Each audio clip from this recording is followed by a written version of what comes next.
మన దేశంతో ఎక్కువగా బార్డర్ని షేర్ చేసుకునే దేశం ఏదో తెలుసా? అది పాకిస్తాన్ కాదు, చైనా కాదు, బంగ్లాదేశ్. భారత్ బంగ్లాదేశ్తో దాదాపు 4096 కిలోమీటర్ల బార్డర్ని షేర్ చేసుకుంటుంది. కానీ గత కొన్ని రోజులుగా ఎస్పెషల్లీ బంగ్లాదేశ్లో షేక్ హసీనా పవర్ నుంచి తొలగించబడ్డ రోజు నుంచి ఇండియాకు బంగ్లాదేశ్కు మధ్య చాలా డిఫరెన్స్లు వచ్చాయి. ఇప్పుడు ఈ బంగ్లాదేశ్ మన బార్డర్ ఏరియాలో కావాలని మనల్ని డిస్టర్బ్ చేసే ప్రయత్నం చేస్తుంది. రీసెంట్గా మన బార్డర్ ఏరియాలో ఒక పెద్ద ఇన్సిడెంట్ జరిగింది. విషయం ఏమిటంటే, బంగ్లాదేశ్తో బార్డర్ని షేర్ చేసుకుంటున్న మన త్రిపుర రాష్ట్రం ఇదిగో ఇక్కడ ఉంటుంది. అయితే ఈ బార్డర్ ఏరియాలో మన బార్డర్ సెక్యూరిటీ ఫోర్స్ జవాన్లు తమ డ్యూటీలో భాగంగా పెట్రోలింగ్ చేస్తున్నారు. ఆ సమయంలో సడన్గా బంగ్లాదేశ్ నుంచి 15 నుంచి 20 మంది స్మగ్లర్లు మన జవాన్లపైన అటాక్ చేయడం మొదలుపెట్టారు. దానికి మన జవాన్లు కూడా స్ట్రాంగ్గా రెస్పాండ్ అయ్యారు. ఈ దాడిలో మన ఒక జవాన్కి తీవ్రమైన గాయాలయ్యాయి అండ్ ఒక బంగ్లాదేశ్ స్మగ్లర్ చంపబడ్డాడు. న్యూస్ రిపోర్ట్స్ ప్రకారం ఒక స్మగ్లర్ కాల్పుల్లో మరణించాడు. మిగతా అందరినీ మన సెక్యూరిటీ ఫోర్సెస్ అరెస్ట్ చేశాయి. ఇక్కడ షాకింగ్ విషయం ఏమిటంటే, బంగ్లాదేశ్ స్మగ్లర్లు ఏమాత్రం భయపడకుండా మన బార్డర్ సెక్యూరిటీ ఫోర్స్ పైన దాడులు చేస్తున్నారు. నిజానికి ఇలాంటి స్మగ్లర్లు బార్డర్ దాటకుండా బంగ్లాదేశ్లోని BGB border guards of Bangladesh అడ్డుకోవాలి. కానీ వీళ్లకు స్మగ్లర్ని హ్యాండిల్ చేయడం చేత కాలేదు. దాంతో స్మగ్లర్లు దర్జాగా మన ఇండియన్ బార్డర్ దగ్గరికి వచ్చి మన దేశంలోకి చొరబడే ప్రయత్నం చేస్తే మన బార్డర్ సెక్యూరిటీ ఫోర్సెస్ ధైర్యంగా వీళ్ళను ఎదుర్కొని ఒకరిని అంతం చేసి మిగతా అందరినీ అరెస్ట్ చేసింది. ఇక్కడ మన సైడ్ నుంచి ఎటువంటి మిస్టేక్ లేదు. కానీ బంగ్లాదేశ్లోని ఈ బీజీబీ చీఫ్ మాత్రం ఇండియా ఇలా మా దేశస్తుల్ని బార్డర్ పైన చంపుతూ ఉంటే భవిష్యత్తులో మేము కూడా ఇండియా నుంచి వచ్చే వాళ్ళపైన ఇదే విధంగా రెస్పాండ్ అవ్వాల్సి ఉంటుంది అని డైరెక్ట్గా ఇండియాకి వార్నింగ్ ఇస్తున్నాడు. చూసారా, వీళ్లకు స్మగ్లర్స్ని ఆపే అంత సీన్ లేదు. మన ఫోర్సెస్ వాళ్ళను అడ్డుకుంటే వీళ్ళు మనకి వార్నింగ్ ఇస్తున్నారు. అండ్ ఇక్కడ బంగ్లాదేశ్ మీడియా కూడా ఈ కంప్లీట్ న్యూస్ని డిఫరెంట్గా రిపోర్ట్ చేస్తుంది. ఒకసారి ఇక్కడ ఆర్టికల్ చూడండి. Bangladeshi killed by BSF firing at Kasba border. ఈ ఆర్టికల్ హెడ్లైన్ చూసి ఎవరైనా సరే మన సెక్యూరిటీ ఫోర్సెస్ ఒక అమాయక బంగ్లాదేశ్ సిటిజన్ని కాల్ చేశారు అనుకుంటారా లేదా? కానీ నిజానికి మన వాళ్ళు ప్రాణాలకు తెగించి ఒక స్మగ్లింగ్ గ్యాంగ్ని పట్టుకున్నారు. కానీ వీళ్ళు ఆ విషయాన్ని ఎక్కడ కూడా బంగ్లాదేశ్ ప్రజలకు చెప్పే ప్రయత్నం చేయట్లేదు. ఇలాంటి న్యూస్ని చూసినప్పుడు బంగ్లాదేశ్లోని సాధారణ ప్రజలకు మన ఇండియా పైన నెగిటివ్ ఫీలింగ్ కలుగుతుంది. ఇండియా వాళ్ళు మన పైన అగ్రెషన్ చూపిస్తున్నారు అనుకుంటారు. మీరు ఈ బంగ్లాదేశీ న్యూస్ పేపర్ ప్రింట్ చేసిన ఆర్టికల్ డీటెయిల్స్లోకి వెళ్తే వీళ్ళ ప్రకారం బంగ్లాదేశ్ ఇండియా బార్డర్లో ఒక అమాయకుడు తిరుగుతూ ఉంటే అకారణంగా ఇండియన్ ఫోర్సెస్ అతన్ని స్మగ్లర్ అనుకుని కాల్పులు జరిపారు. ఆ కాల్పుల్లో అతను సివియర్గా గాయపడ్డాడు. అప్పుడు ఇండియన్ ఫోర్సెస్ అతన్ని ఇండియా సైడ్ ఉన్న ఒక హాస్పిటల్కి తీసుకెళ్తుంటే మధ్యలోనే ప్రాణం విడిచాడు. ఇలాంటి న్యూస్ విన్నప్పుడు ఒక సాధారణ బంగ్లాదేశ్ సిటిజన్ మన ఇండియా గురించి ఏం ఆలోచిస్తాడు? కానీ ఇక్కడ జరిగింది కంప్లీట్ డిఫరెంట్. అదే మన ఇండియాకు చెందిన న్యూస్ ఆర్టికల్ చూస్తే BSF jawan injured, Bangladeshi national killed in bid to foil smuggling in Tripura. ఇది యాక్చువల్ న్యూస్. స్మగ్లర్లు మన ఇండియాలోకి ఎంటర్ అయ్యే ప్రయత్నం చేస్తే మన సెక్యూరిటీ ఫోర్సెస్ వాళ్ళను అడ్డుకున్నారు.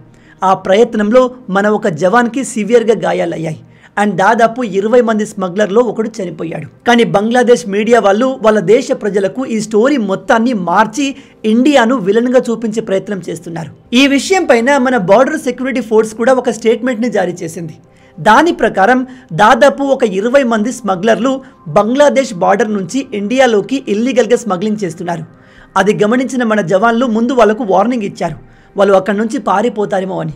కానీ వాళ్ళు తిరిగి మనపైనే అటాక్ చేశారు. దాంతో మన జవాన్లు వీళ్ళను అడ్డుకునేందుకు ఫైరింగ్ చేయాల్సి వచ్చింది. కేవలం ఈ ఒక్క విషయంలోనే కాదు, ఇంకా చాలా విషయాల్లో బంగ్లాదేశ్ మీడియా, గవర్నమెంట్, అక్కడి నాయకులు ఆల్వేస్ మన ఇండియాను నెగిటివ్గా చూపించే ప్రయత్నం చేస్తారు. అసలు ఈ బంగ్లాదేశ్ వాళ్ళకి ఇండియా అంటే ఎందుకు పడదు, మన పైన వీళ్ళు ఎందుకు హేట్ చూపిస్తారో వాళ్ళకే తెలియదు. మేబీ కేవలం మతం ఆధారంగానే వీళ్ళు మనల్ని హేట్ చేస్తారు కావచ్చు. రీసెంట్గా ఇంకో షాకింగ్ న్యూస్ బయటకు వచ్చింది. మీరు ఇక్కడ ఆర్టికల్లో చూస్తే Bangladesh revises textbooks, India roles in 1971 war downplayed, iconic Mujib Indira photos removed. అంటే ప్రజెంట్ బంగ్లాదేశ్ ప్రభుత్వం తమ ప్రజల్ని మరింత బ్రెయిన్ వాష్ చేయడానికి అక్కడి టెక్స్ట్ బుక్స్ నుంచి మన ఇండియా బంగ్లాదేశ్కి స్వాతంత్రం పొందడంలో ఎలా హెల్ప్ చేసింది, ఎంతగా హెల్ప్ చేసింది అనే విషయాన్ని తొలగించేశారు. మీలో తెలియని వాళ్ళకి చెప్తున్నాను. 1971లో మన ఇండియన్ ఆర్మీ బంగ్లాదేశ్కి స్వాతంత్రం తేడానికి పాకిస్తాన్తో పోరాడింది. ఎస్పెషల్లీ మన రీసెర్చ్ అండ్ అనాలిసిస్ వింగ్ ఆ సమయంలో బంగ్లాదేశ్ కోసం ఎంతో యాక్టివ్గా పనిచేసి వాళ్లకు స్వాతంత్రం పొందడంలో ప్రధాన భూమికను పోషించింది. ఆ సమయంలో పాకిస్తాన్ ఈ బంగ్లాదేశ్ని తమ అండర్లో పెట్టుకొని బంగ్లాదేశీ ప్రజలపైన దారుణమైన అకృత్యాలు చేశారు. మీరు చెప్తే నమ్మరు, పాకిస్తానీ ఆర్మీ బంగ్లాదేశ్లో సాధారణ ప్రజల్ని ఇష్టం వచ్చినట్టుగా చంపేది, అక్కడి మహిళలపైన బలాత్కారం చేసేది. అలాంటి పాకిస్తాన్ నుంచి మన ఇండియా పోరాడి బంగ్లాదేశ్కి స్వాతంత్రం ఇప్పిస్తే ఇప్పుడు ఈ విశ్వాసం లేని బంగ్లాదేశీ వాసులు పాకిస్తాన్తో చేతులు కలిపి మన ఇండియాను విలన్గా చూస్తున్నారు. అండ్ ప్రజెంట్ వీడు భవిష్యత్ తరాలకు కూడా బంగ్లాదేశ్కి స్వాతంత్రం రావడంలో ఇండియా ఎంతగా హెల్ప్ చేసింది, పాకిస్తాన్ బంగ్లాదేశ్ ప్రజలపైన ఎలాంటి అకృత్యాలు చేసిందో తెలియకుండా హిస్టరీ బుక్స్ని కంప్లీట్గా మార్చేస్తున్నాడు. వీడు ఈవెన్ బంగ్లాదేశ్ కోసం ఎంతగానో పోరాడి ఆఖరికి ప్రాణాలు అర్పించిన తమ దేశ స్వాతంత్ర సమరయోధుడు ముజిబుర్ రెహమాన్ గురించి కూడా టెక్స్ట్ బుక్స్ నుంచి తొలగించేశాడు. అంటే వీడు బంగ్లాదేశ్ వాళ్లకు తమకు స్వాతంత్రం తెచ్చిన లీడర్ ఎవరు అనే విషయం కూడా తెలియకుండా చేస్తున్నాడు. మరి వీడు బంగ్లాదేశ్ పుస్తకాల్లో ఇప్పుడు ఏం రాశాడో మనకు తెలియదు. బహుశా పాకిస్తాన్ మంచి మనసుతో బంగ్లాదేశ్కి ఊరికే స్వాతంత్రం ఇచ్చి వెళ్ళిపోయిందని రాసి ఉంటాడు. ఇక్కడ ఇంకో షాకింగ్ విషయం ఏమిటంటే బంగ్లాదేశ్ స్వాతంత్రం కోసం మన ఇండియా పోరాడి బంగ్లాదేశ్ని ఒక ఇండిపెండెంట్ కంట్రీగా మొదటిసారిగా రికగ్నైజ్ చేసింది కూడా ఇండియాని.